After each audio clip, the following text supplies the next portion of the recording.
Going? We're on. Okay, hello, welcome to episode 4 of the Strong Athletic Fitness Strongcast. Today we've got Danny Cahalane on. Danny Cahalane is a CrossFit coach. He's lived one hell of a life. We're going to talk through it. We're going to learn a lot about this bloke today. Danny, thanks for coming on, mate.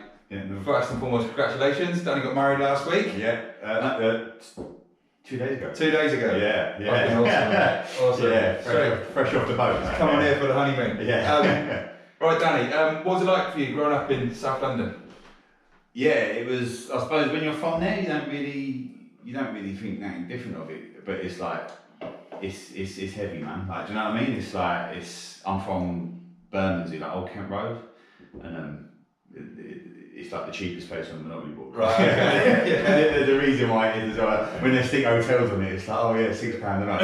It's about right. Like, but yeah, it's just.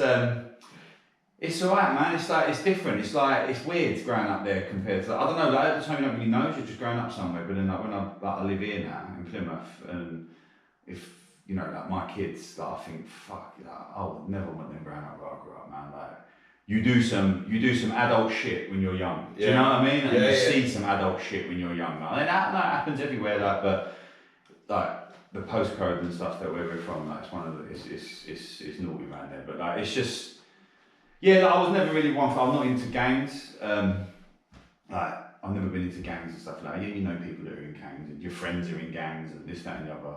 I weren't really into gangs. I was more about just like, I was more about to make your money, man. But like, that make my thing, like my mates' things. We weren't a gang, we were just a group of mates that hung around and done shit together. But like, yeah, South London's different, man. It's a mad one. It's definitely a mad one. Like stabbing, like, you know, down here in the Herald, you hear like, I just think like in the Herald, if you heard like 3 boys got stabbed over in like, I don't know, fucking Stonehouse, it's massive. It's like 3 kids get stabbed, like, What are you making? Don't even make the fucking news. I mean, you ring up and say like, yeah, 3 lads have just been stabbed in a gang fight. It's just like, oh, is it? Oh yeah, like that's another one. Like, do you know what I mean? But it's definitely different growing up around there to here. If you put it this way, I like my kids growing up here than down there. Yeah. Yeah. As much as I miss London, it's growing up around there is mad.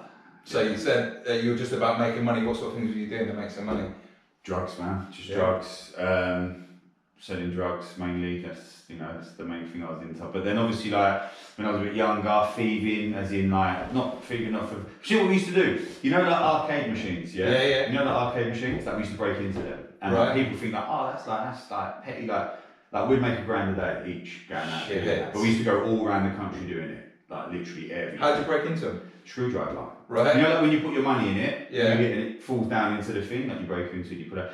Don't get me wrong, sometimes like you break into it and there's nothing in it, it's about fucking £5 in it because they've emptied it not long before, and it is what it is. But like we'd go to somewhere, like we'd go to like, we used to do like, you know, like bowling alleys, got arcades and that? Yeah. We used to just go all around the country, name a place in the country and I've been there and done it. Name a place, I've been there and done it. And it's just like, you just go in there and we should just do it, and we'd hit every single fucking machine in there, or most of the ones that we could hit in there. Some days you come out, £2 grand, £3 grand each, 4 of us. Some days £500 each. Like £500 each, you've had a. At what age? 17. Like 17, 18, 19, and then sort of as I got a little bit, I started drifting more into the drugs, sort of thing, because it was just like, fuck, getting in a car at 6 AM to drive to fucking Newcastle. Because the thing about nicking out the machines is, some of them are alarmed and stuff like that. So when you go to these places, you've got these like security guards and stuff. Like you don't want to get nicked. Like if you get nicked, it's a theft, and it ain't that like, you know, in the realms of court, like it isn't that bad. Like I've been to prison a few times for it. You get like a few months. So it's like it's petty theft, like because they don't know you. They can never value how much is in it. So you might break into a machine and it had like £3 grand or £2 grand in it. If they don't find the money, how much was in there, and you get caught for it, you just say like, yeah, there was £10 in it. Like they don't know, like it is what it is. So they can't value the theft. But then if you do get nicked and they can value it, then they sort of give you whatever. It's only theft. You don't really get that long for it. So it was a winner.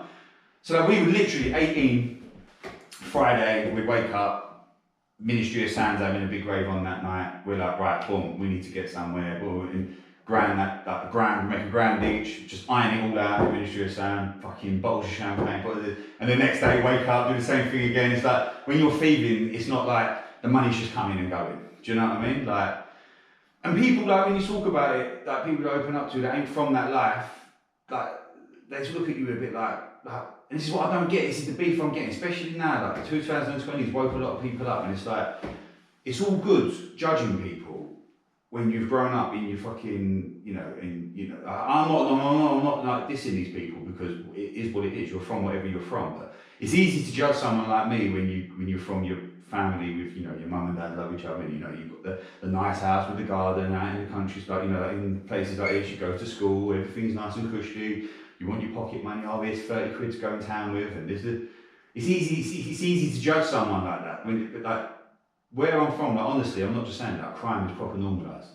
Even people that ain't into crime don't care about crime. You know what I mean? When we used to, put it this way, when we used to come back and we used to count our money, because it's all pound coins that we used to get from the arcade, right? All pound coins. We just count them up in the block of flats where we used to sort of hang around and people there, who obviously ain't into crime, old women and stuff, would walk past and go oh, lad, you've had a good earner today, that's just how it is. Crime is proper normalised from a young age. It's just one of them things, man. It's you fall into the wrong crowd. It's you've got no other fucking crowd to fall into. Everyone's up to something. You're either selling drugs, or you're thieving, or you're doing something. I've never robbed anyone, as in a person. I'm not into that. I don't rob people. I've never burgled any houses. I'm not. That's not what we used to do. I'm not into that sort of stuff. I don't agree with burgling someone's house. A drug dealer's house, yeah, done that. Do you know what I mean? They've got it coming in there. Do you know what I mean? That's different. But I've never been about that. And some people do, obviously. Mainly smackers drive around and just burgle and have our houses. Yeah. It's well, fucking hell, come on, mate. We take him and tell you that. You know what I mean? Not into that. Not saying that what I've done was any better, but there's a bit of a hierarchy. Yeah, burgling houses and rob and actually mugging people in the street. It's a bit nah, man. If any of our people done that, we would definitely put it on them for that. Do you know what I mean? Yeah, That's not snatching handbags and shit like that. It's just come on, man, what are you doing? Do you know what I mean? What are you snatching handbags for? It's a different way to earn money. But yeah, man, I've done loads of stuff. Loads of stuff. Thieving days was I hate to say it because people are going to say, he's glorifying crime. They was good days, man. They was good days. They was carefree days. They was literally just the days of living at my mum's. I was rolled out of bed at 17 years of age. What am I doing today? Ring up my mate. Yeah, Charles, what are we doing today? Yeah. We're going up to fucking Manchester today.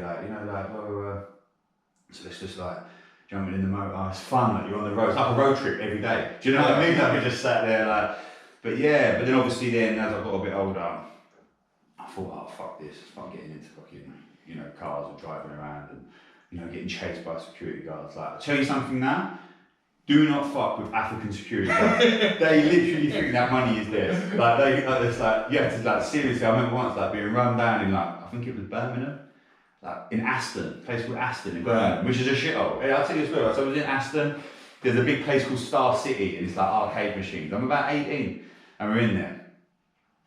We've opened the machine, we've got the money out, the alarm's going. But we can put it all back so it doesn't look like it's been touched. See the alarm's going, the security guard's come around, he's looking around and he's looking around, he can't see anything wrong. Next minute, done it again, he's called us. So he's chasing us now. Now, I wasn't as fit as I am now, right? I was overweight and stuff, yeah, so I didn't like being chased because most times I'd probably get caught. So I just sort of if I was as fit as I was now, I'd be laughing, do you know what I mean? I wouldn't even care. And he's chasing, chasing. And I'm running down the side of a railway track in Aston, a place called Aston in Birmingham, right? Which I didn't even know, but I'll tell you whatever. So I'm running down the railway track. But this African security guy's quite overweight as well, so he's struggling as well, but he's still chasing me. He's like that saying at a Terminator, right? So I'm just running. And I turn around, he's about, 20 feet away, and I'm like, man, it ain't your fucking money. Just fucking leave me alone now. I'm dying. You know that feeling when you've got that burn in the chest, lactic's kicking in, and I'm just like, mate, it ain't your money. And he's like, fucking give it her, come here. And I'm like, mate. Anyway, cut us off, jumped over a few fences, got away, and I've ended up in some mechanics. And these guys in his mechanics, these black guys, they run his mechanics, and they're in Birmingham, Aston, which I've now found out is a rough area, Birmingham, I didn't even know that, right? So I've gone in there. They're like, what do you want? And I'm like, I don't know, man, I just want a cab or something, or a lift to the train station. They're like, what the fuck are you doing around here? You're not from here. And I'm like, fucking hell's meant to be mechanic, so, you know what I mean? Fuck bringing your car here. I was like, oh mate, I don't really want no trouble, yeah, it turns out like they know the security guard because he's come running past. Like, and they've stopped him, got an ID, and the security guard took the money and they just cut the money up. It's just like, what the fuck? Like, you're corrupter than me, like, you know what I mean? Like, but yeah, man, thieving days was good old days. Like, I've had some mad times, mad times. I can't even tell you the stories I've had because we'd just be here all night. Oh, well. They're just mad stories. Like, save a few for next time, but yeah, like, so then obviously, like, it just sort of graduated more into sort of drugs as I got a little bit older. Just mainly because like using drugs, like you know, like recreational use of like cocaine, like sniffing, like close to go out, and you know, and the money, giving it all that, you know, come on, we're all human, you know what goes with it, like cocaine comes with it, you're there sniffing cocaine. You know, a lot of my mates sold it. Like I've got a mate who used to sell like grams of sniff, like. Oh my god, fuck, mate, like, ridiculous. Obviously, I won't name any names, but like my mate, and he like silly amounts. And I used to think like, I'm in the wrong game because this cunt literally works from Thursday to Sunday, and he's just killing it. Do you know what I mean? Like, and he ain't got to be chased by no African security guards. Like, he's just sitting in a pub, like just going around from pub to pub and just killing it. Like, so then, just got into drugs, and me and my mate would just dabble in and selling a bit of weed, and nothing heavy, just like a couple of ounces of weed here, and like a bit of ounce of sniff there, and sort of graduating to a little bit of selling a bit of crack, and that's a little bit fucking risky in London. You've got fucking yardies out trying to fucking stab you, and you know what I mean? You know what I mean? Like crackheads in London are mad as well, like because they all think they're nutters as well, and they try and like when you're young, they try their luck, no, it just sort of graduated, and then like. It sort of graduated onto like selling.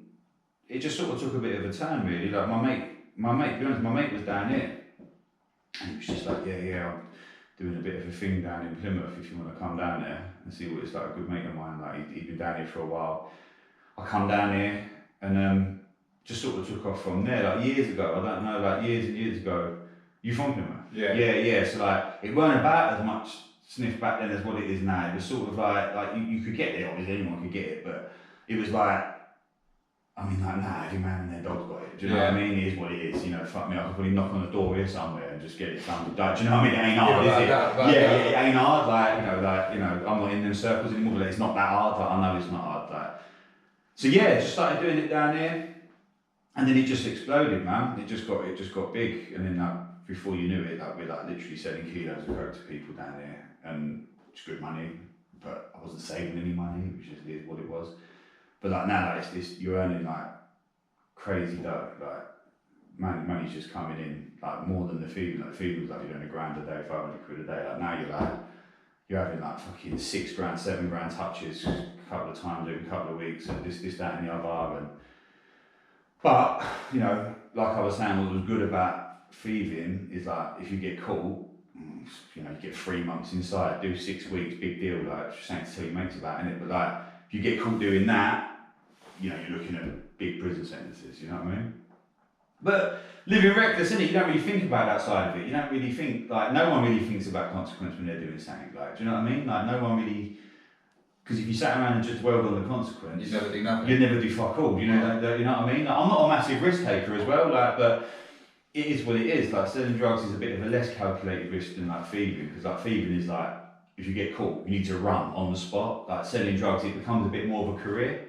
Do you know what I mean? It's a bit more like, you don't really worry about getting arrested every day, especially because I wasn't street dealing, so it's a bit like, street dealing is mad, like, you know, it is what it is, but like, when you're sort of there just like handing out big bits of this and that and the other, it's like, you don't really think about getting nicked until you do get nicked. And then all you think about is how you got nicked. But yeah, so like, obviously, like, you know that I went to prison. I went to prison when I was 20. I went to prison before that, like for thieving here, there, and like a few little spells away.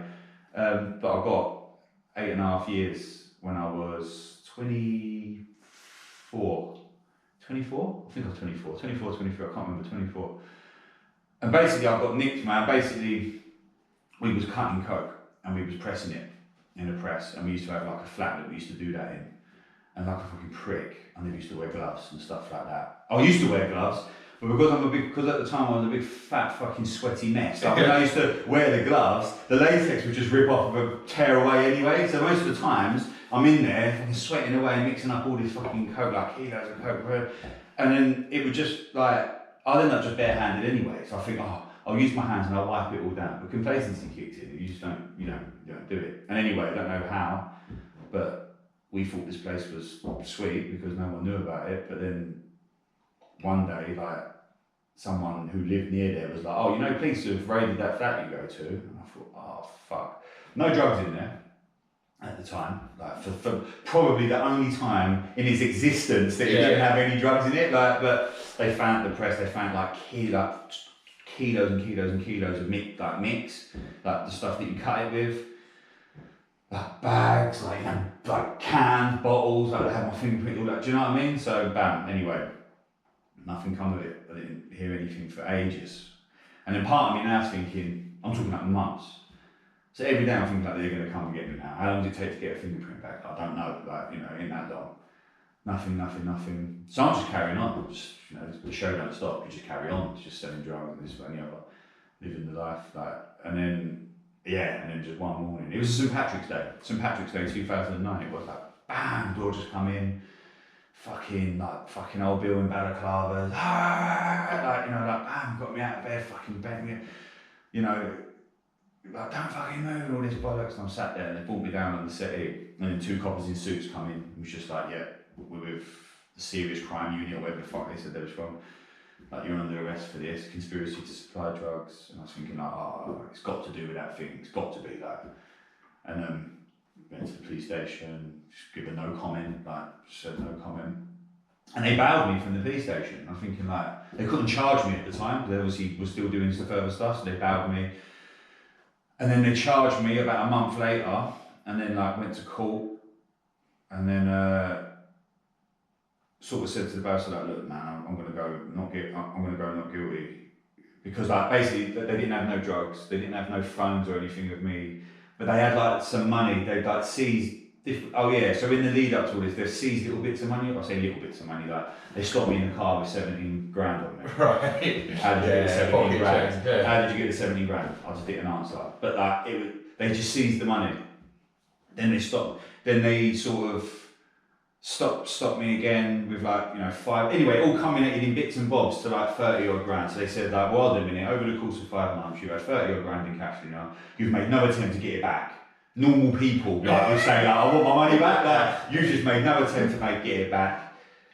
What's the crap there, sort of thing. And I was just whatever. So, but in the actual place, they found some fingerprints of mine, but it was on what they call in law movable objects. So that, it's like, we found your fingerprints on, a bottle. So I was just going to say I know someone that was doing a bit of work in there, John Doe, you know what I mean? Give him a bottle with it, trying to think, how can I cover a co-op bag with one of them? Yeah, I went to the co-op and give him a bag, but then my barrister was just they're not going to swallow that. You know what I mean? Jury's not going to swallow that. You're fucked. All right, you might be able to explain all that, but run that alongside the fact you had 30 odd grams of coffee. Do you know what I mean? It ain't looking good for you, mate. Do you know what I mean? Plus, as well, they connected me with this other guy that used to sort of work for us. He got nicked with a couple of kilo of coke, so he was already in jail. And they would link me through phones to him, phone calls and something. I think maybe a photo outside my house or something. So it was just he was just like, got to go. So I went guilty. So the judge was a cunt, right? So I've got, I'll say it, fuck it. So I've gone there and I've said right, this is how I'm going to run that. So I went there. My barrister said, look, if you want more time out of prison, we can sort of just say we're not ready to enter a plea yet. And you won't lose no discount or anything, so just say we're not ready to enter a plea, right? But 6 weeks goes by, I've got to go back again. How did you plead? Oh, we're not ready to enter a plea yet, we're still evaluating the paperwork. Okay, another 6 weeks. No. Then one time the judge just turned around and said, right, look, we've had enough of this. He looked at me and he went, was you selling drugs or not? If you was, go guilty. If you wasn't, say not guilty. I want one of them 2 words today. So I said guilty, and he went, right, remanded to prison. So boom, that's it. I went to prison. So I went to prison without a sentence, but you wait for your sentence. Right. So I was in there for about 7 months before my sentence come about, and they said I was downstairs in the court. You got the cells downstairs, and your barrister comes to speak to you before you go up, and the barrister, the top barrister, he's a lovely bloke as well, to be honest. Like, he's in the round, I say his name, I think, but he's in the round, he's a lovely bloke. And he come down and he's just like, look, I know him sort of person, he's like, Danny, like, I'm going to be honest with you, he said, like, I went, well, look, what's going to happen today? What am I getting? He went, if I'm honest with you, just be prepared for anything around the 10 to 12 year mark. So I was like, all right, cool. I went up there and got 8.5. So like, I don't know if they do that in their job to make them look good, you know, like sort of so expect 10 years knowing you're going to get less, and then all of a sudden you think he's a brilliant barrister, do you know what I mean? Yeah. But like, he gave me that, they gave me that, and then that started. So like, it was a bit of a kick up the arse, because although I'd been to prison before, for little tiny little pieces, like 6 months, like 3 months here, 12 weeks there, like 12 weeks in prison. Like when I watched that 60 Days In, that program, 60 Days In America, I think 60 days. Like you lot sat there like crying, saying you need to go home after 60 days. Like fuck, man, you wait 60 days just to get your telephone credit put on. Like you know what I mean? Like, it's nothing. 60 days. Like so, like so when people say like 6 weeks, 12 weeks in prison, like, it ain't nothing. It's nothing. Like. Believe it or not, prison, if you play it right, it does go quite fast. But like now it's a different story. Like now it's like bam, 8.5 years, you've got to serve half of that. So it was like, fuck, this is a long time, man. This is like half a decade nearly I'm doing. Like this is, a bit of a wake up call. It hits you a little bit hard, like, but you just, I'm the sort of person, I didn't want to tell you about me, I'm a quite happy-go-lucky, quite, it is what it is. I was trying to make the best out of any situation, so I just sort of like, fuck it, it is what it is. You're in prison, get over it. You can't just like walk up to someone and go like, oh, I'm sorry now, let me out, like, you know what I mean?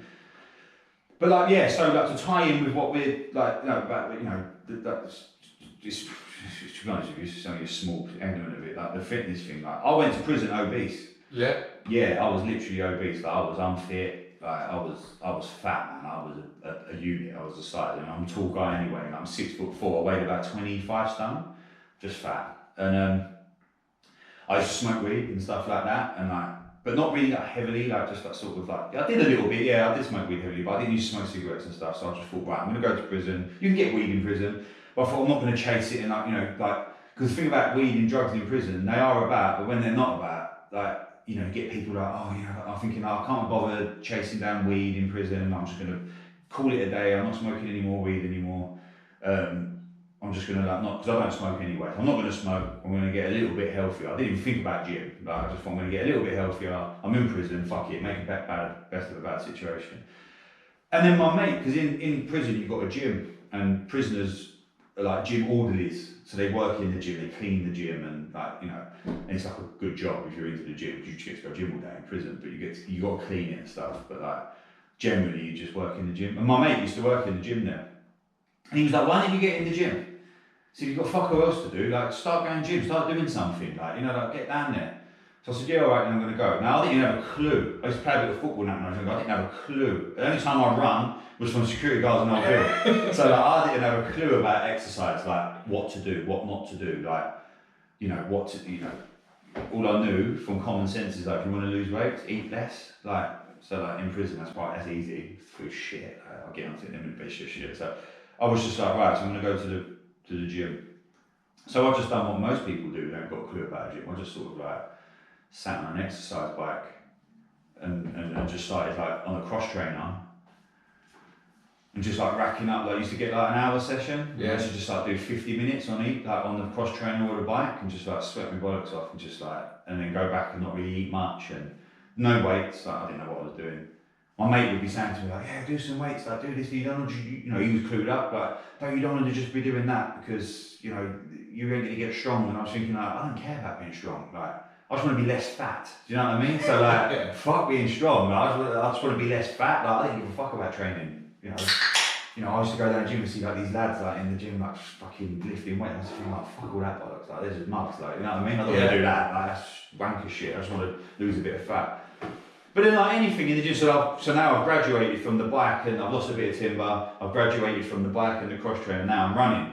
So now my knees can handle it now. So I'm running now, right? So I'm on the treadmill and I'm running and like, and then my mate comes, because what it is in Exeter prison I was, right? So you've got the weight room downstairs and then they've got like a sports hall upstairs and they play five-a-side football up there, which I do a bit of that once a week. And they do circuits. So they're like just body weight stuff, like it'll be different circuits, like, fucking, I don't know, 25 press ups, 25 squats, 25 sit ups, just basic, like when you see the old prison films and they're doing the old, pretty much just that. Somebody was like, no, come to the circuit, it ain't weights, you're fit enough for it, you'll be alright. I was like, no, because I used to see the lads come out of there, because I used to be sharp, and I used to see lads come out of there, like fit lads, like dead, and I used to be like, nah, you go at your own pace, innit? Don't keep up with them, because they're fit, like, just fucking hell. I went to one, it was like, right, you've got to do X amount of press ups. I'm thinking like, oh, press up? Like, yeah, I must be able to do a press up. Yeah, just wallop straight on my. So like now I'm doing like press ups on my knees. I can't even do a press up, right? I can't even do one push up, and I'm doing like, I don't even know what my squats look like. I can imagine they was like just bent forward. I don't even know, right? I didn't even know about squatting to death back then. I didn't know anything like that.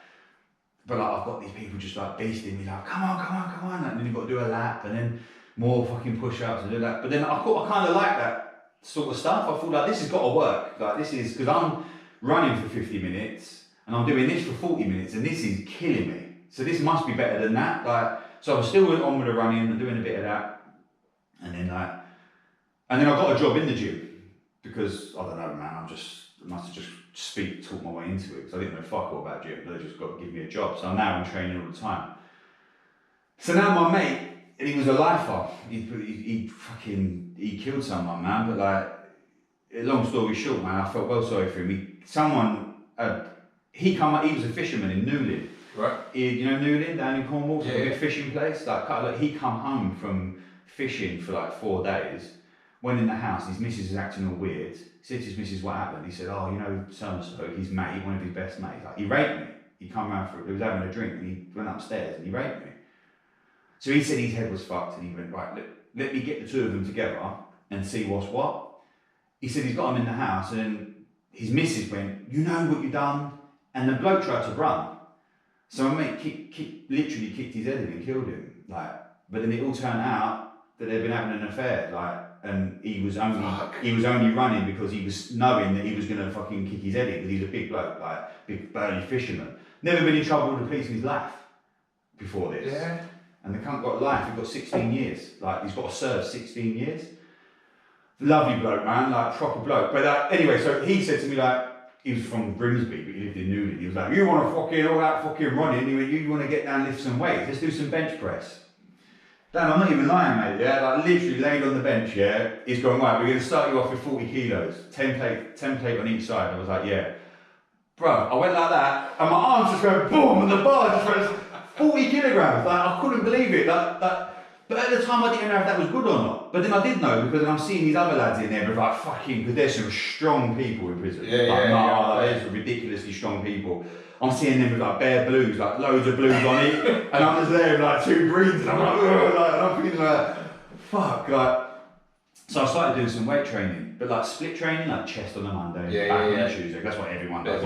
Yeah, just to learn the basics, And I sort of just went through the motions, doing that.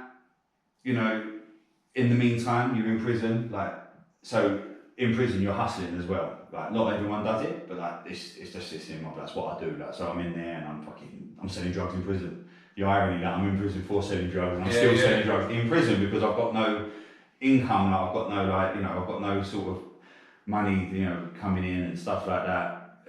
So yeah, I'm selling drugs in prison, which is keeps you occupied. It's a lot harder than selling drugs out here because you're dealing with the people. They will tell you anything. They will literally tell you anything. You're saying to people "Mate, that money hasn't gone in, that account," and my nan's only got one. My nan's only got one leg. It takes her 20 minutes to get into town to pay that money into the bank, and you're like, "Oh mate, what the fuck? Last week you told me your nan was dead, mate." You know what I mean? So it's all that. So it's all just but there's mad money to make in there. Serious money to make in there. A lot of money. But then obviously with that comes with the prison it's very small in prisons. Everybody, unlike prisons, there's people in there that are grasses, they sort of talk, and they talk to the screws, so the screws know that you're selling drugs, so every now and then, fucking 7 in the morning, bam, they're in your cell with a dog, looking for shit, looking for phones, you had a mobile phone in there, and all this stuff that goes with it. So like yeah, when I went to prison, I didn't exactly switch off criminal mode. Like you're in that mode still. Like yeah, being in prison is like literally swimming with the sharks, man. And you can either swim with them or you can just get eaten by them. Like you gotta be amongst it. You know what I mean? Like because the people that ain't, it's a hard time for them, man. Like you know what I mean? So you just gotta. Like I could never be, I could never fall into that category. But like it's just. I feel sorry for some people in prison. They've got no one out here, like, and they're just in prison. Like, they've probably had a rough life. Mum and dad are probably druggies, like, and you look at them and just think, like, man, your existence is shit, man. Like, you know.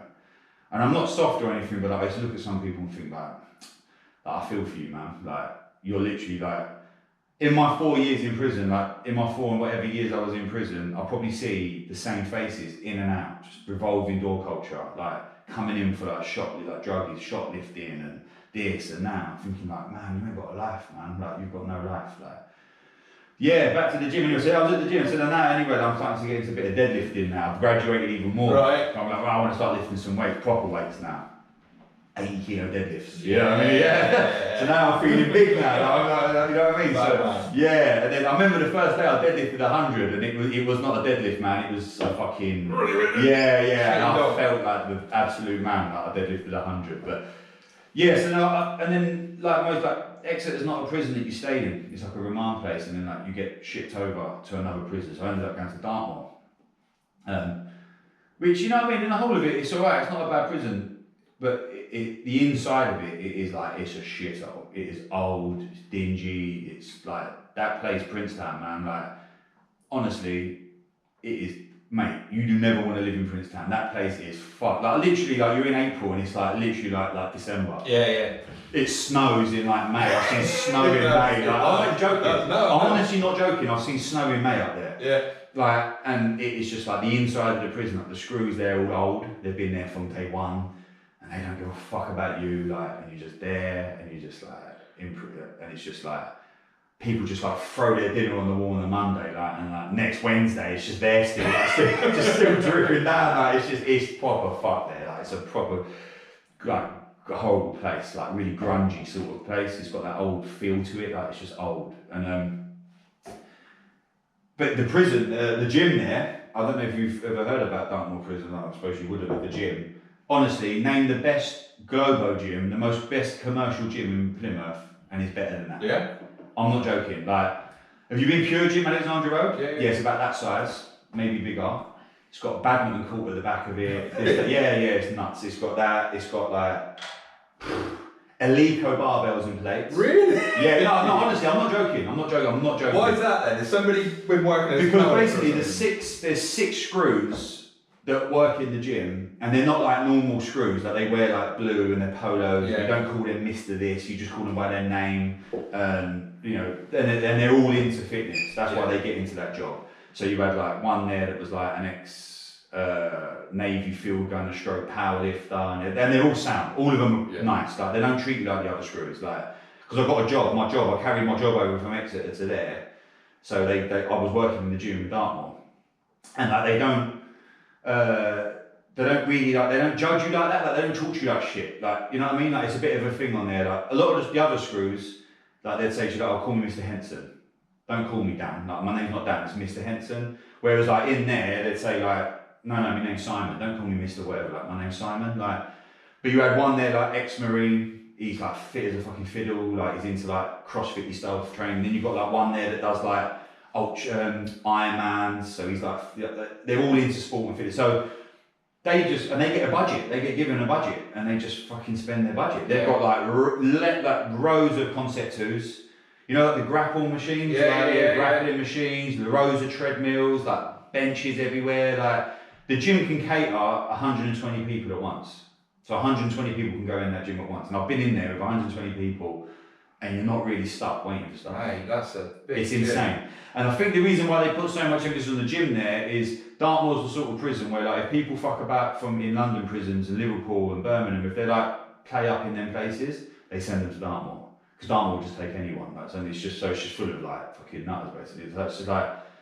So I think they give a good gym, because they've never had a good gym there, people would just be like demanding to leave and doing crazy shit. But people like it because you get to go gym pretty much every day there, like for an hour, and the gym's silly.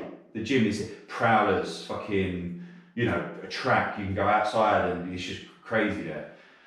But yeah, so I basically ended up at Dartmoor, worked at the gym in Dartmoor, and my mate was there. And he's an ex-paratroop, he's an ex-para, and his brother's ex-marine, but his brother's not in prison. So my mate's in prison, he's ex-para for drugs as well. He got like 12, 13 years for drugs. He's from down here. He's from Exeter, and he just says, his brother this is early days of CrossFit in the UK. We didn't even know what CrossFit was. No. Didn't even know what it was. His brother used to go CrossFit in Exeter, and basically like before that anyway, my mate, his style of training before we even knew what CrossFit was just like, he used to say to me, oh fuck doing that bodybuilding shit, chest on a Monday, fuck all that. He went, just train your whole body every day. Like it will grow, trust me, it will get stronger. So we used to do like, you know, like just supersets of like squats and push-ups and, you know, deadlifts and fucking, you know, all this mad stuff that we used to just like superset, but like high reps, you know, for time. So it was sort of like CrossFit. Exactly sort the of, same, yeah, pretty much the same as CrossFit, but we didn't even know what CrossFit was. Yeah. And then his brother was like, oh, he went on the visit, bro, and he come back from visit his brother and he was like, oh, my brother's been going to something called CrossFit in Exeter and it's fucking mad, like they're doing all this stuff and, you know, they're doing this, that and the other, like he's gonna send me in a letter with like some workouts to do. I was like, yeah, go on then, so we give it a go. But at the same time now, people that have been overweight, they're conscious of always not being overweight, so I'm still got that in the back of my head and I'm still running all the time.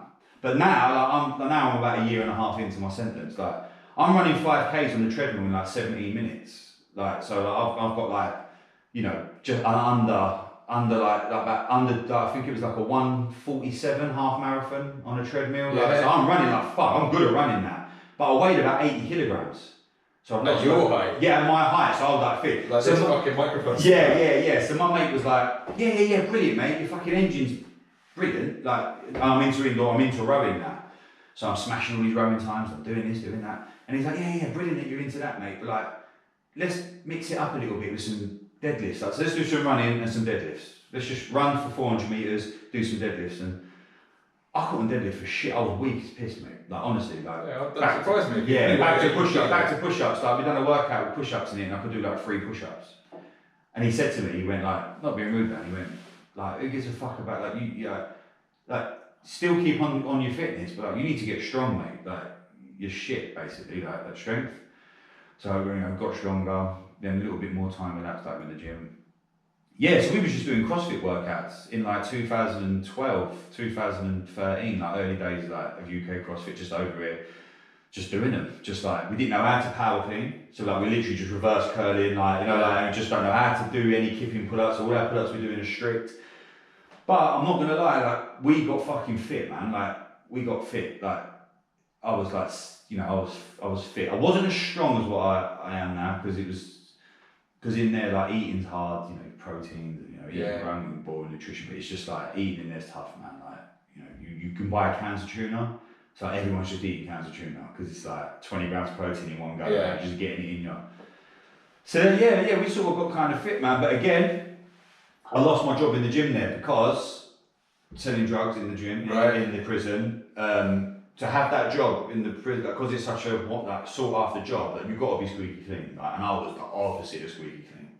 Like literally, me and my mate in Plymouth, he's from Plymouth, he's a lad from Plymouth, he's a well-known lad in Plymouth, like we literally fucking had that prison on lock for drugs. Like we sold, if there was any drugs going in there, it was through us. Like we was making mad money. But then, the screws knew about it, and you know, they couldn't catch us, so to make our life hard, they was like, right, got hold of the prison, the gym, and was like, you need to sack him, because he's taking the piss. Like, he's flooding the place with fucking drugs. He's taking the piss, like, you need to sack him, he can't be living the life of, you know, like, he's on the wing fucking Pablo Escobar, and he's down here like Rich Froning, do you know what I mean? Like, you need to sack him. Then they come to me and it's just like, look, you can still come every day, but you can't work here, so you need to get, and in prison, if you're sentenced, you need to work. You can't not work. If you don't work, they just keep you locked up, take your telly off you just in your cell. So now I'm unemployed looking for a job, so I'm sort of like going around like, I'm trying to go for all the good jobs, like kitchens and like, but you've got to be squeaky clean, so I'm applying for these jobs and they're just like, nah, you're not coming in because you know, if you're fucking selling drugs, you know, you can't get in. Next minute, in Dartmoor, they've got a workshop where they like make stone items and you can buy them outside the prison, and the prisoners paint them. Gnomes. Gnomes, yeah. So they've come to me and gone. I remember the woman as well. She was a screw. She's a horrible bitch. She was horrible. A lot of screws. Some of them are alright. Some of them are absolute dickheads. I used to swallow it off of them. I used to just say, "Get the fuck out of my way. I don't want to speak to you." Whatever. She comes to me. She's like, "You're all proper chuff." She was like, "Got you a job?" I was like, "Yeah." She's like, "Painting gnomes." I was just like, "Listen, yeah, take my telly now, yeah, because there is no way I am sitting in some freezing cold workshop with a bunch of smackers painting garden gnomes, yeah, for people to come and buy outside." I said, "No way." She's like, "Right." She's like, "No, you need to go." So I went down to the gnome painting workshop. But the people that work in the workshops, they're just like civvies who just go in there. Like you could like get a job, like anyone can get a job there doing it, sort of thing. So I've gone in there, guy sat there, he's just some fucking 40-odd-year-old bloke, probably hates working in a prison, don't give a fuck, he's just sat there. "Oh, and you alright, mate? My name's Danny Cahalane, I've been given a job painting gnomes or something." He was like, "Oh yeah," he went, "There's your workbench, you just crack on, you know how to paint it, you crack on." I was like, "Right, I'm going to tell you something now." I said, "When I paint these gnomes, I'm painting every single one of these gnomes black, and I'm going to stick gold chains on them as well, yeah?" I said, like, he was like, "Well, you can't do that." And I was like, "Well, that's what I'm going to do." I said, I'm just going to fuck all your gnomes up, basically. And I'm going to stick them in Arsenal kits and fucking Man United kits. I'm going to write, like, put a Man United kit with, like, cunt on the back of it. Like, I'm just going to do that." He's like, "Well, what's the other option then?" I went, "The other option is, you turn around and say, like, I don't want him to work here, and then everyone's a winner."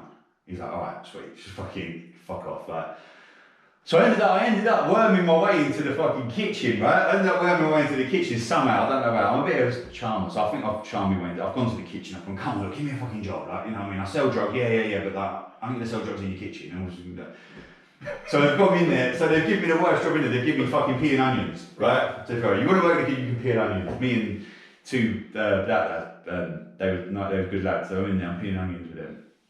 And I was like, "Oh mate, this is like something out of Green Mile. This is proper art time. It's like Shawshank. Like, I'm sat in the fucking dingy fucking 1800s Nick peeling onions. You know what I mean? Like, so this is our time now. Do you know what I mean? Now I'm starting to think you should never have sold drugs. You should just, I'm stinking. My hands are stinking of onions. I remember my mum come up to see me. She's like, "You fucking stink. What have you been doing in there?" I'm peeling onions, you nutter. What do you think I'm doing? Like, my hands, of course I stink.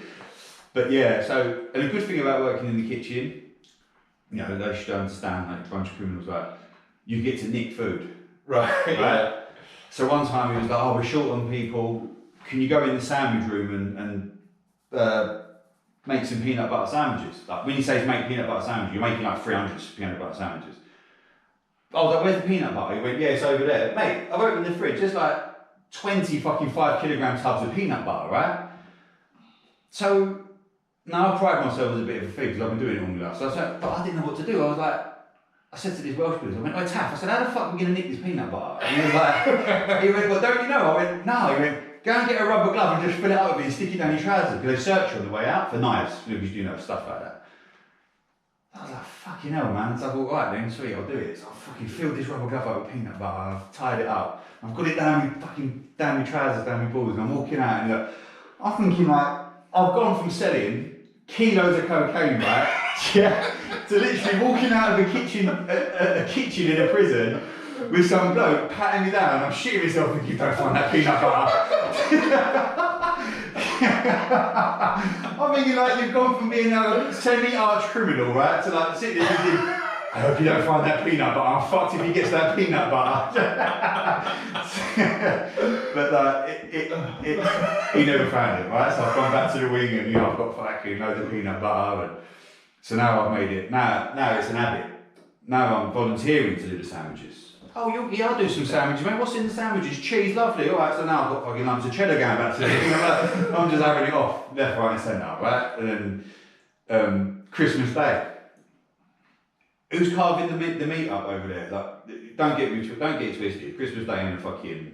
I see the Herald share the thing. They're like, "Oh, Dartmoor prisoners eating Christmas dinner." It's like, what you fucking gonna give us on Christmas Day? Nothing. No? Do you want us to starve Christmas Day? Yeah. You get a Christmas dinner. Yeah, it's a couple of roast potatoes, frozen roast potatoes, and a fucking slice of fucking just like turkey. So like, yeah, anyway, in the kitchens, it's just like that. But yeah, no, prison's mad though, because violence is a massive thing in prison. There's fights left, right and centre. Like, you know, it's hard to avoid fighting in prison because it doesn't matter. One thing I do like about prison is like, there is hierarchy, and don't get me wrong, if you're in prison and some top gangster comes into prison, people are going to be a bit like, but you'll always get someone who doesn't give a fuck who you are, like, or what you've earned. Like, you could come in and say like, yeah, I used to make, you know, 30 grand a month. And you could say like, yeah, well, I used to make fucking 30 quid a day nicking fucking pork chops, but I'll still smash your head in. Like, there's no like, yeah, I like that. It's a bit of a leveler. It's a bit of a leveler prison. Do you know what I mean? And like, you sort of mix with people that you would never ever mix with, and it's quite interesting to speak to people that you would never ever speak to on there. Like, don't know if you heard about it a little while ago, a few years ago, there was a guy that was selling fake mine detectors to the Iraqis. Right. And he was selling them golf ball detectors, but saying they was mine detectors. Yeah. And he said that when they weren't beeping, they had to like jump on the spot to charge it up for kinetic energy. But he was some old Irish bloke, and he scammed the Iraqi government out like 50 million quid. And he come in and like, I would never, in any other way in circle, like, I would never have met this bloke if it weren't for prison. And I got speaking to him, and he was a proper nice bloke. Like, and he said, yeah, I kept the money, and I'm going to die in prison. He got years. Like, but you know what? My family are living somewhere. No one's going to fucking get that money off them. Laughing, isn't Fuck them. Do you know what I mean? I said, why did you tell them to jump up and down? Like, to make them, he went, I just thought it was fucking hilarious watching a bunch of fucking Iraqis jumping up and down. I was like, oh my god, like, you couldn't even write it. Like, so like, yeah, but like, yeah, violence is part and parcel of prison, man. It is what it is. There's fights every day, every single day. No, it's just how it is. And like I said, it's a deep hole swimming pool, mate. And you better learn to swim. Do you know what I mean? Like, because you can be a rough old rifle if you don't. Like, but like, it's like, you know, prisoners are prisoners, and don't get me wrong, you know, there's some people out there that are scumbags, you know, they'll fucking rob your house and they'll rob your nan and they'll do all shit like that, and like, I ain't got no time for them people at all. But then like, it's mad how like the media, like we had a few messages about it the other day, it's like, it's mad how the media portrays things, and that's how the public sort of, like, there's people now that are probably going to listen to this who didn't know none of this about me. And it would be interesting to see what their attitude is to me now, because I've coached people at a gym. I ain't going to say what gyms. I've coached people. I've run my own gym and I've coached people. And I'd like to think that people have got good experiences with me. Like, as in, I'm a straight up guy. Like, but I'd like to know how they feel now. Like, oh wow, I didn't know Dan was that deep into criminality. Like, I didn't know he was that far into it. Like, this geezer's, he's a fucking criminal. Like, you know what I mean? Like, I don't know how their approach would be to me now, but when in theory it shouldn't change. No. It should, because my rule is that you take people on face value. They are now. Yeah. So whether or not you know me, I don't judge, and I think it's a good trait from people like from my sort of background, and like other people have got it as well, not just like people from the streets. It's like I don't judge people because I don't know your story and I don't know what it is. People who I judge, nonsense, paedophiles, like, you know, I don't think there's any excuse for that. Like, it's rapists. Don't like domestic people to beat up that just for no reason, you know, like, you know, if you have a fight, whatever, but like, I'm not into that. But like, so like, yeah, if I got to know someone, they turn around and said to me like, you know, 10 years ago I got done for like touching up kids, and then I'm not done. I'm done with you. Like, it is what it is. But like, if I got speaking to someone was like, oh, it's easy for me to say, I suppose. If someone said like, you know what, I got 10 years for robbing banks a few years ago, I'd be like, yeah, cool, no worries, don't change. If you're cool with me, I'm cool with you.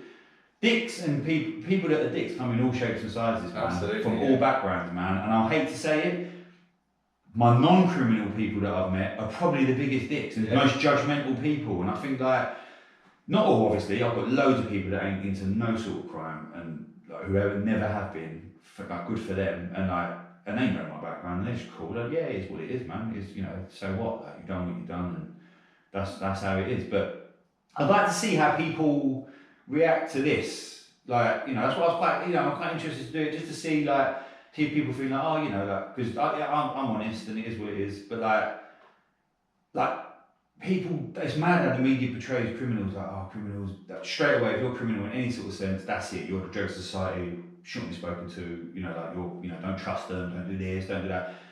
Although, like, I've never nicked off anyone in my life, I've never fucking, you know, robbed anyone, I've never done anyone a bad turn. If I've sold someone some drugs that weren't that good, I've given them their fucking money back, like, you know what I mean? Like, shit like that, you know what I mean? Well, some people might say no, but that's it, you know? But like, what I mean is like, I don't, And I think to myself, like, these people that sit on their high horses and stuff, like, I think if you was walking through that park now at night and you see a woman getting harassed or attacked or something, like, would you do something? Like, for example, like, I know I would, and I know all my mates who I grew up with, and I've got mates that have killed people, I've got mates that are like, you know, serial bank robbers, I've got mates that sell small amount of drugs, big amount of drugs, that are in gangs, that are like involved in all kinds of stuff, like literally every end of the spectrum you could think of. I've got friends that are involved in it, like I've got people that are like heavily into guns, this, that and the other, and they're my friends still now, like, and I think, I know all my people would fucking kick the shit out of someone if they said, but then would fucking, you know, I don't know, like just your average guy, you know, like who judges me, would they do it? Would they walk past? Would they try and take a picture of it and then ring the old build up? What would happen at that time? Like, and I'm not judging people because some people just ain't got balls, and that's fine. Like that's cool. Like I'm not judging anyone for not having any balls, but I think morally, like, put it this way: if anything happened to me again in the future, I would 100% call on my criminal friends, like people who are deemed criminal, to look after my family when I'm away.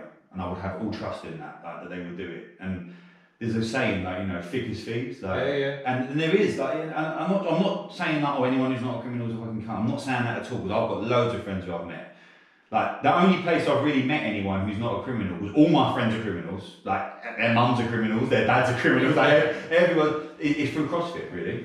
It was the first part of, like, society that I got thrown into where there was no criminals. And it was just like, okay, like, so now I'm heavily involved in something, and I'm now working in this thing, I'm coaching in this thing, and these people ain't criminals. And I've met some really cool people who I'm friends with, like I've been on holiday with them, and I've been to watch CrossFit in Europe with them and stuff like that, and they're like cool people, and I like them, and they know who they are, and it is what it is.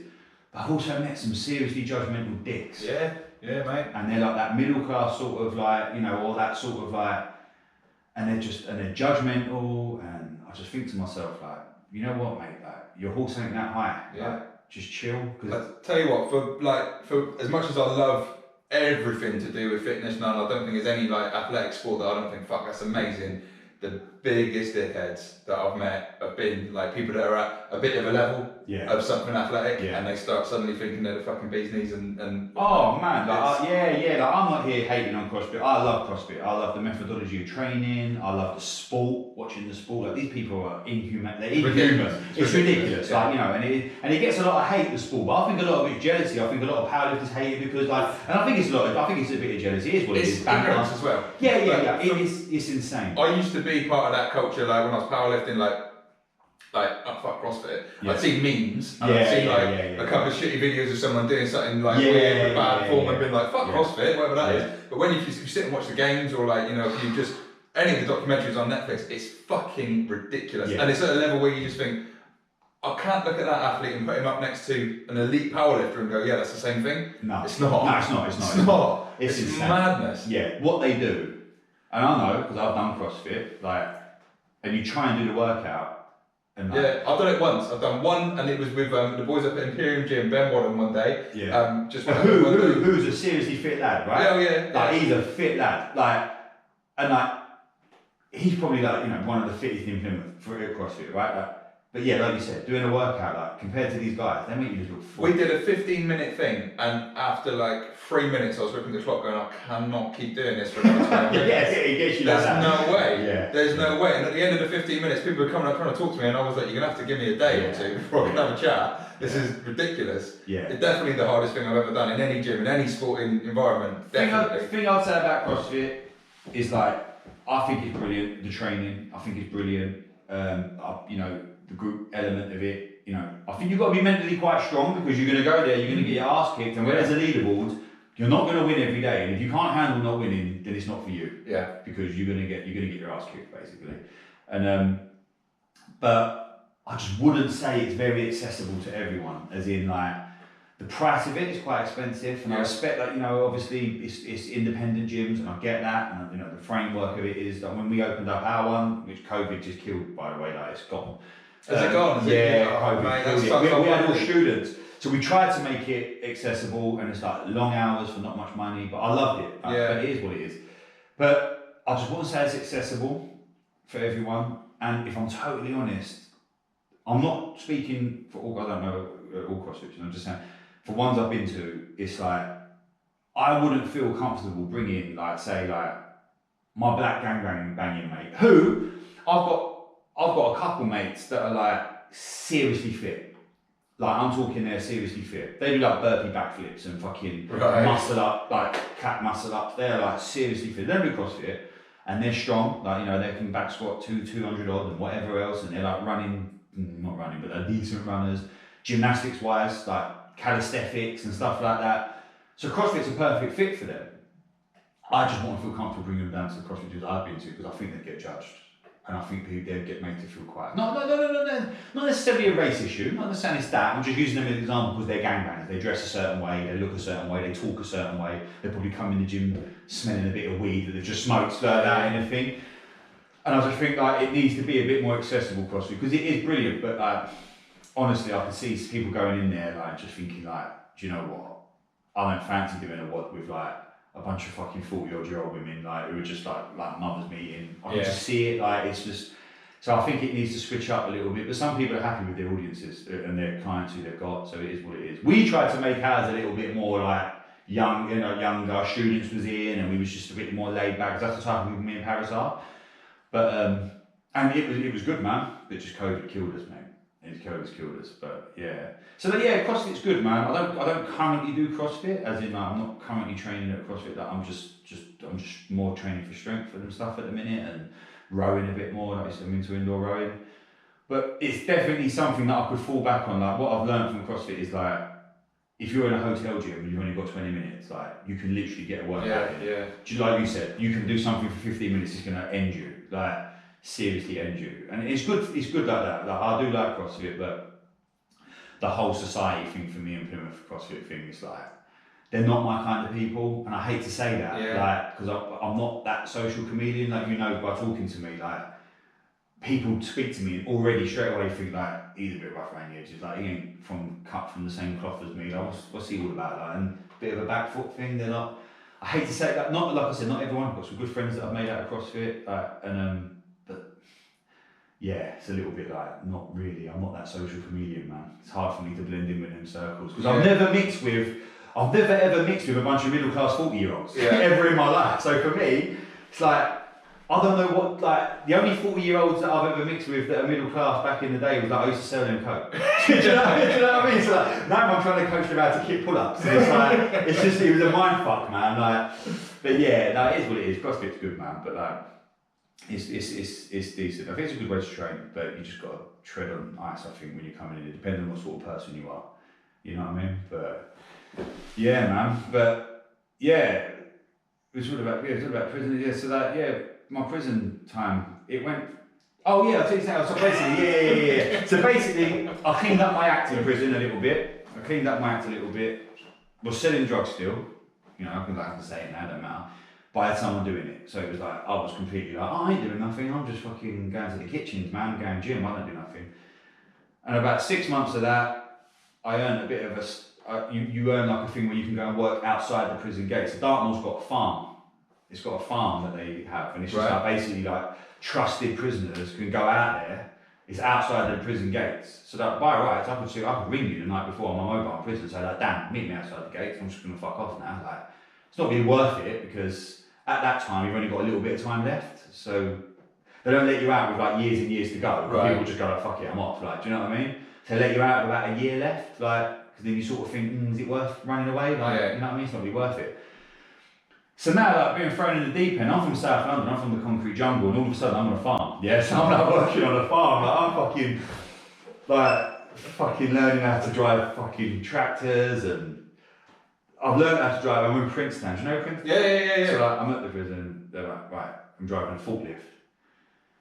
So I've like took a turn on the forklift, and now I'm on that road by where the prison is, heading towards into the village. Yeah. But I can't turn it round, and I'm like, what the fuck? I don't know what to do. Like, I'm just driving this thing like along the road, and I'm like, fuck, I'm gonna get fucked in a minute. They're gonna think I'm like trying to escape on a forklift. You know, like, I don't know. And I've ended up in the village. You know, there's a little roundabout at the end. I thought, oh right, I'll turn around that roundabout and I'll come back. No one will know.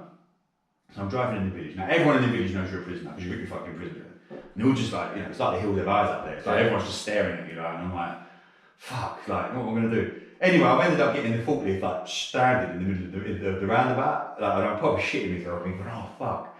But they was cool, the guy was cool, he come and got it. But I was pretty much useless on the farm. Like, you know, I just didn't do anything. I'm a lazy fucker. Like, I'm lazy. Like, I'll put work in the gym. You ask me to help you move or something, I'm like, oh, like, do you know what I mean? I'll lift weights all day. I'll spend 3 hours in the gym doing something. As soon as you ask me to do some manual labour, I don't want to know, right? So I must admit I'm lazy, right? So I was no good on the farm. So the farmer on the farm was just like, fucking, there's a museum there. There's a Dartmoor museum? Yeah. Prison museum? Yeah. So I got a job in there, me and my mate Chris, he's an old geezer from East London, and he was in for drugs. He's about 67, 68, he's doing fucking 10 for drugs, right? Some old guy, you know, well, mate, one of them, right? So me and him are over there, and we get on really well, right? So we're over there. And then people are visiting the prison, and they're walking around in the museum, and they're coming down, and they're like, oh, do you work here? Like, yeah, we're prisoners, we work here. And like straight away, people are like, oh, and they're asking questions. Next minute, we've got a gig now in the summer. People are coming in, and we're like what's the word? Like an exhibition. People are saying like, you can come in, you can go downstairs in the courtyard, and you can ask 2 active prisoners anything you want about prison. Because they said, are they alright to ask you anything? And I was like, yeah, cool. So I've got like coach loads of fucking criminology students rocking up, like coming down, saying like, and I'm now holding court to like 30 students and American tourists and, you know, like this, that, and they're like asking those questions. Like, some people, I've even had one bloke come up to me and he was like, oh, you're right, mate. He's like, yeah, talking to him about prison. Turns out he's from not far from me in London, blah, blah, blah. He's gone in, mate, I want you to have something. I went, what? He tried to pull 50 quid out of his pocket. I was like, mate, I don't want your money, I'm alright. No, go on, take it. I'll go and get you some fish and chips, I'll go and get that. I'm like, no, some people are proper sweet, you know, like, some people are like, full on, like, just like, honestly think that you should just be given bread and water. Yeah. Like, proper, like, I think like, fuck being your kid. Yeah. Because you are harsh, man. Like, some people are, me and my mate Chris, we used to get people, my mum was in London, when she'd come up and visit me, she'd stayed the night before. So I used to get my mum to go to like, Marks and Spencer, Sainsbury's, get us loads of food, like all that, you know, stuff. We'd had a fridge and that in the museum. And leave it behind the wall. We're not meant to do it. Leave it behind the wall for me, and I'll go out and quickly fucking get it, pick it back. So me and my mate Chris, we're eating fucking salmon. We're eating the fucking best of the best. We're eating like M&S food, right? We've got all these meals out. I remember some fucking woman. She come along. She was like, being quite horrible. And my mate Chris picked up on it, and he was like, you should see what they give us for lunch. She went, what'd you get for lunch then? He went, come in here, we had a little room. We've got salmon on the side, we've got all like sort of like antipasties, you know, like all that. Look what they give us for lunch. She's like, we've got balsamic vinegar, like pasta and all that. She's like, what? Like, honestly, you ever seen Goodfellas? You know what I mean? Like, we had fucking everything out there, right? She was like, oh, that's better lunch than I get. And it was all just like, yeah. But yeah. Getting on, I'll tell you, I've met Paris, right? Yeah, so I've known Paris's mum and dad for years. Right. Her dad, you know, blind, I've known him for years. Like, so I've not really known Paris though. I didn't really know her. Like, I knew that she existed. I knew her daughter called Paris and had other daughters, but I didn't know her. So I had a phone in prison, an iPhone. Was it an iPhone? I can't remember. And it had Facebook. So I've got her mum on Facebook. So I'm scrolling through Facebook in prison and I'm looking at it. And she's fraked, you know, when they... She's fraked her mum, right? And I thought, I'm laughing. Then the mum's posted later on, oh, thanks, tagged his daughter, Paris Wilson, thanks for that, like, blah, blah, blah. So I thought, oh, let me see what, you know, being nosy, clicked on the thing, Paris had popped up. I thought, fuck, you know, she's fit, like, you know, I didn't think that, like, Jimmy's daughter was like that. So I've added her as a friend. You know how it goes, I'm liking pictures, and she's like one back, like one here, like one back. So I dropped a message, oh, you're Jimmy's daughter, Jimmy and Cameron's daughter, oh, blah, blah, blah, how's it going, blah, blah, blah. Like, oh, yeah, like, sort of, kind of, like, she was a bit standoffish, sort of, kind of, a bit random, so sort of, kind of know you, like, how's it going, like, yeah, you're right. And then I had to drop, like, you sort of message again, then you got to drop the bombshell, and you're like, well, fuck me, now you've got to tell her you're in Nick, and you've got about, you know what I mean, like, you've got about fucking 5 months left, or something, you know what I mean, in prison. I was like, oh, yeah, like, oh, by the way, I remember the first conversation we had, talking about Israel and Palestine. Like, you know, she's clued up, she's like, all that shit. I was like, oh yeah, you know that I'm in the nick, didn't you? But like, her mum and dad are cool. Her mum and dad, she's not been brought up like that. She's proper like, she's like, left side. She's cool. Like she don't, she'd never judge people and stuff. Like her mum and dad are like, they're cool. They smoke a bit of weed every now and then and stuff. Like they're proper cool people. So she was like, oh yeah, oh are you? Like I thought, fuck me, that went down well. Like you know what I mean? She followed that all right. And then it just rolled on, man. We just clicked and we was just talking all the time. So now I've graduated from messaging to ringing, and I'm having like hour-long, 2-hour-long phone calls with her every night, and it was just one of them things. It was just talking, and then the day about 4 weeks before I got out, I got nicked with my phone. They caught me with my phone, and I thought, oh, for fuck's sake! Like you get extra time for phones. Yeah. And I thought I've been in for 4.5 years. 4 weeks before I'm getting out. And these cunts are going to give me more time. I thought, oh no. And it was only a couple of weeks. I thought, I can swallow that. You know what I mean? So I got another phone the next day. You know what I mean? So that's how it is. That's what prison's like. Honestly, that's what prison's like. Honestly, prison is like, do you want MDMA? You can have MDMA. Do you want fucking? Well, I ain't taking drugs. I used to smoke weed. I used to sniff a bit of like coke when I was younger. But I'm not really heavily into like taking drugs, like recreational drugs. Like I'm just like. Now with the kids, I'm just not into it. End of. Like I just can't. Like I don't fancy being on a come down. My autistic daughter waking up at 4 in the morning. Like daddy. Like, I'm not into that. So it is what it is. But I remember on New Year's Eve, we was getting drugs brought in for whatever route, and then my mate, who used to sell the drugs, he was a good mate of mine, still a good mate of mine now. He's like, mate, I really want some MDMA. Can you get some MDMA? And I was like, yeah, I can get some MDMA. Of course I can. No, fucking hell. New Year's Eve in prison. We've had a bit of MDMA each, and we're just fucking out my nut in prison on MDMA, like in prison. He's fucking coming out the next day, and the screws are like, Cahalane, you alright? You look at me fucking, you alright, mate? I was just like, yeah, I'm alright. Like, but yeah, so like, got out, and the day that I got out of prison, I said to Paris, like, my mum come and pick me up with my son, because I got a son from before Paris, and I was just like, look, I'm going to do some shit with my mum and all that, and then like, we're going to meet up. So we're going to meet up and get some ice cream, right? I was thinking, oh, fuck me, like, that's like something out of like, fucking American Pie, innit? Meet up and get some ice cream. I'm thinking like, fucking, I want to eat. Like, I've just come out of the nick. I want to eat everything in sight, you know what I mean? So we've met, literally, as you come in the mall where Holland & Barrett is, like, there. We met there. I remember thinking, like, fucking hell, she's fit. Like, she's fit. Like, I need to play my cards right. And I was like, do you want a Nando's? Remember Nando's at the top of the town? I said, do you want a Nando's? And she was like, yeah, come on, then we'll go there. So we had a Nando's and met. And honestly, from that day, that was it. We'd just been together. From that day, like, it just clicked. So how long was it together? 5.5 years now. And then just got married 2 days ago. How long were you engaged for? We was engaged for a while, man. We was engaged for like 2 years, I think 2 years. And we was going to get married. Obviously, I was telling you before this, man, I was going to get married out in Cyprus, and COVID fucked all that up, and it is what it is, man. And yeah. So 5.5 years. Yeah, engaged for a couple of years of that. We've got a little girl now. Like, couldn't be happier. Lovely house and stuff. Yeah, I couldn't be happier, mate. Like, and it's weird. It's like people are like, you changed your liquors. And like, yeah, of course I've changed. Like, I'm not that guy. I'm not that. I'm not this fucking arch criminal and that. But like, what I try and say to people is that I'm always going to be connected to that world. Like, I can't never not speak to them like that. Like I said, I've got friends that are shooting people. I've got friends that are like, trading in guns, in fucking drugs, and I've got people that are doing bank robberies. I've got people, and like, they're my friends. And I could literally ring one of them now and say like, I need your help today. Like, or, I could go, if I'm in London, I could just ring them and just say like, oh, I'm in London, and they're good friends. So I've always got that element to me, and that's just me. And that's just like, and that's just how it is. Like, I'm always going to have that element about me. Like, I don't think what people understand is, this is what Paris was saying, is like, I think people are going to be shocked to how criminal he was. Like, it wasn't just, like, it was literally like, career, like, I was into crime, like, big time. Like, that's how it was.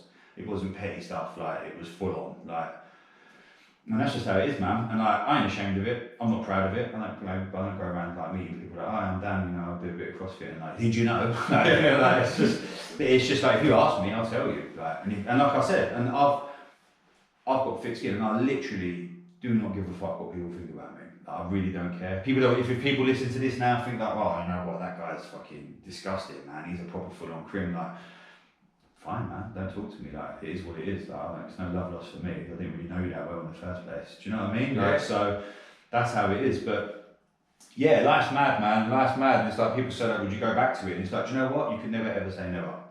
Honestly, you can never say never. And that's my honest truth. When you've earned so much money, like, people judge you for doing it. But we was paying people like £1,000 to drive from London to mate, it's fucking insane, man. Like, I was literally paying people like £1,000 who ain't no criminals, never been arrested for in their life, never ever in their life, and they're getting £1,000 to come to Plymouth and back again. Like, obviously bringing, bringing drugs with them or whatever. And so people sit there and go, like, I'll never do that. But do you know what? When the chips are down and you got offered £1,000 to literally make a 4-hour fucking drive, like, would you do it? I don't know, man. People might do it. You know, to say no, innit? If you put a bag on the table now, it's difficult to go, I don't want that. Or if I said to people, like, you know what? You could earn 10 grand a month. You got to do this, this, that, and the other, like selling drugs, like. People might do it, so don't judge people, like, you know what I mean? Like, because the chips are down, it's like, and like I said to you, like, where I'm from, criminality is seriously normalised. Like, it's encouraged. It's actually, like, you know, like, you do something, like, you know, I don't know many people that's come out of it. Like, you know, obviously you've got people from school and they do well, and you know, like, I used to do well in school. I got like A's and stuff in my GCSEs, and I went to college. I got kicked out of college. I got kicked out of sixth form.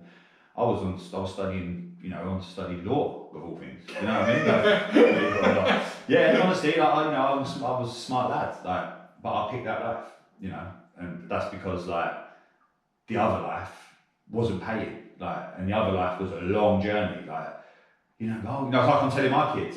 Go to college and, you know, do your 4 years at uni, it'll pay off in the end. Like, back then I was thinking like, yeah, I can earn £1,000 a day over here, I'm alright, you know, like, fuck sitting in fucking politics in sixth form, like, that's not me, mate, I'm not doing that, like, and maybe that's the mistake, you know, maybe I made a mistake doing that, I don't know, I don't regret anything in my life, really, like, you know, it is what it is, like, you know, you make your bed, you lie in it, sort of thing. I've had some crazy times in my life. I've had some scary times, I've had some crazy times, like crazy times. I've done mad stuff. I've been like, you know, fucking off my head on fucking E's in clubs, like, you know, like massive, you know, I've done this, I've done that, I've sold E's in clubs, I've done all sorts of stuff, like, and I don't regret none of it, man.